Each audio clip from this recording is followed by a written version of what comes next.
जालना जिल्ह्यातील घनसावंगी तालुक्यातील तीर्थपुरी ते घनसावंगी रस्त्यावर अपघात झालाय। एका तासात 2 दुचाकी ट्रॉलीला आदळल्यात। यामध्ये एकाचा मृत्यू आणि एक जण गंभीर जखमी झालाय।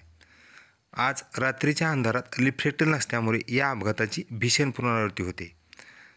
तीर्थपुरी ते घनसावंगी रस्त्यावर शुक्रवारी संध्याकाळी झालेल्या भीषण अपघातात भद्रेगाव येथील दीपक सोनाटकर वय वर्ष 28 या युवकाचा जागीच मृत्यू झालाय, तर दुसरा दुचाकीस्वार गंभीर जखमी झालाय।